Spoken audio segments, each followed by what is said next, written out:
Hello everyone. In this video, we're going to be looking over rules in Cal 1. To know these rules is to have uh, a good foundation in calculus and to build your confidence and help you pass your exams and do well in calculus. So the first one is that a derivative of a constant is zero. Always true. It's a rule. So the derivative of a function, a variable, is equal to 1. Note that the variable has to uh, match the denominator, uh, the, the derivative here. If this were y and this was x, the same would not be true. It wouldn't be equal to 1. Um, it will actually just be equal to 0 because then that y will be a constant. So here, number 3 states that derivative of an exponential function is equal to the exponential function itself. Very important. And this one here is called the power rule. Very, well, I keep saying very important. They're all very important. So here it says a derivative of a function that is raised to, an nth power here would be equal to that function multiplied by the n, and then you subtract 1 from the the exponent here. So you just have to know that that's how it works, and that will help you with a lot of solving a lot of problems. I mean, it's almost in every differential equation derivative. Well, differential equations. So this one here is just saying that if you have a derivative times, if you have a constant, you take a derivative of a constant times a function, you can take the constant out and then perform the derivative function on the function here. I mean, this you can do when you first start, but once you get used to it, you wouldn't necessarily have to rewrite like this to you know, uh, take a derivative of f of x. You could just do it here, knowing that you wouldn't be touching the the constant. But it's not a bad rule to do it this way. That way you don't ever mistake it. And this one here is called the sum rule. It's just if you're taking a derivative of two functions that are being added together, then it's equal to the derivative of the sum of the derivative of their different parts. But that's well, and this one is just the same thing as number 6. This one is the difference rule. Um, so it's just derivative of f of x minus derivative of g of x. It's like that, just a sign change. And this one here, if you look at 6 and 7, you would think that, oh, okay, this one's going to be the derivative of f times derivative of g of x, but it's not that. So it's very, very important to take note of this. And don't worry, I'm going to write these rules the way I remember them. It's going to make it much, much easier to remember for a long, long time.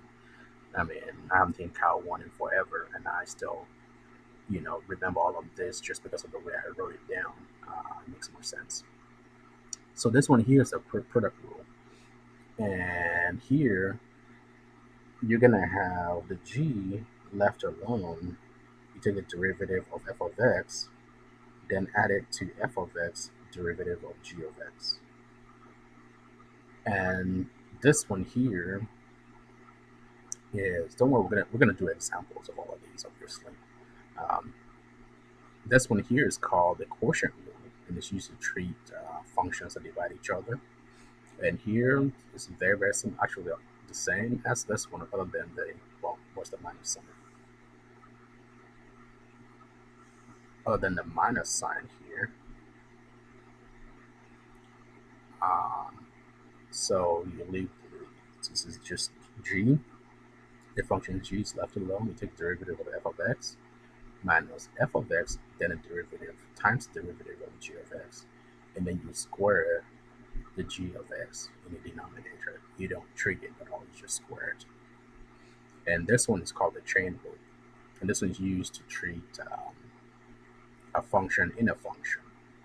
So here, what you do is you just take a derivative of f of g of x, treating g of x as if it's just an x function. Essentially, you're going to leave it alone. And then add that to the derivative of g of x. So that's the chain rule, which is the derivative of this here, then add a derivative of g of x to that, and you're done.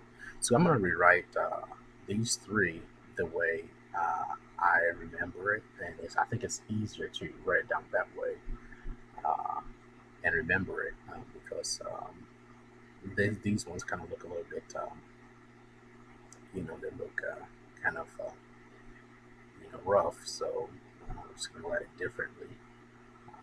So what I'm going to do, I'm just going to erase this side and then write the way I write mine alongside these three here. Okay, for the product rule, well, first of all, let me just say that we know that d of x of f of x is the same thing as this, which actually I just meant to write this, f of x. It's the same thing as this, and this can further be written as this. This and this are the same. You just kind of took out the f of x, but we already know that it's a function. But we're taking the derivative of that function. That's all I'm trying to get at here. So now, writing this product rule here, like product rule in number 8, this is how I write it. So f times g prime, meaning the derivative of a product, is equal to g f prime plus f g prime. And that's it. All of this here is compressed into this, and you can remember this. Meaning just leave the g alone, derivative of f, plus leave the f alone, times the derivative of g. So now number 9, this is how I write number 9. I mean, you can find it in some textbooks as well. I mean, it's not, I didn't come up with this, but I just saw, well, I kind of did reduce it to this, but some of them, I think I've seen it like that before. Um, so that's the quotient rule. So the quotient rule is this. Let's see this. That's a derivative of two functions dividing themselves. And you're going to have the same thing as you had before, except for the minus sign. Leave the f alone, the derivative of g, and divide it by the square of g. And that's it. Easier to digest. And the chain rule is like this.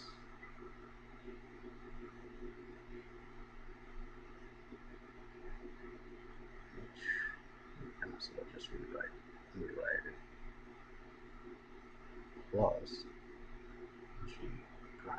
I didn't mean to write the x in it. It doesn't have to have the x, but anyway, you get the idea. So this way you can easily remember these formulas. And with that, we're going to go to the next video where we're going to look at some examples and move on to other topics in calculus. Thank you for watching, and you have a wonderful day.